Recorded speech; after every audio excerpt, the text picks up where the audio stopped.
আজি বনাইছিলোঁ পনীৰ চীজ পৰঠা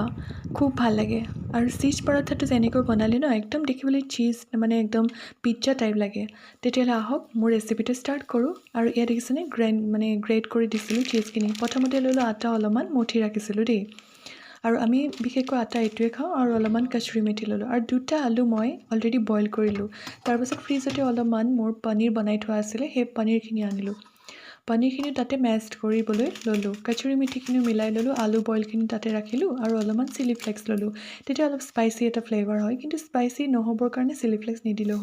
নিদিলেও হয় আৰু অকণমান চেনি দিলোঁ নিমখ দিলোঁ চেনিটো অপশ্যনেল আপোনালোকে দিবও পাৰে নিদিবও পাৰে গোটেইখিনি মেছড কৰা হোৱাৰ পাছত মই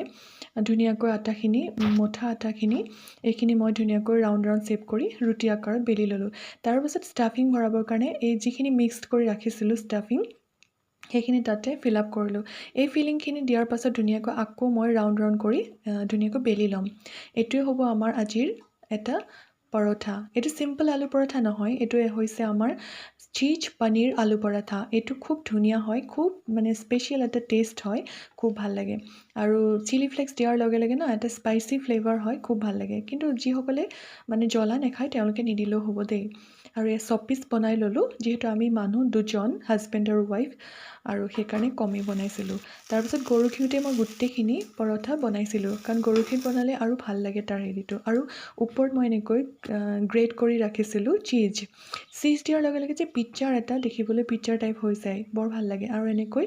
গ্ৰেট কৰি দিবচোন তেতিয়া ধুনীয়া লাগে হটকেছতে ভৰাই ৰাখিলোঁ কাৰণ খোৱাৰ সময়ত গৰম গৰম পালে ভাল আৰু ইমানেই যে ছফ্ট আছিলে যে তোলাৰ লগে লগে অকণমান ভাঙি চিঙি গৈছিলে আৰু এয়া মোৰ টমেট' কেটচাপৰ এটা হাৰ্ড শ্বেপ বনাই ল'লোঁ কাৰণ মই ভাবোঁ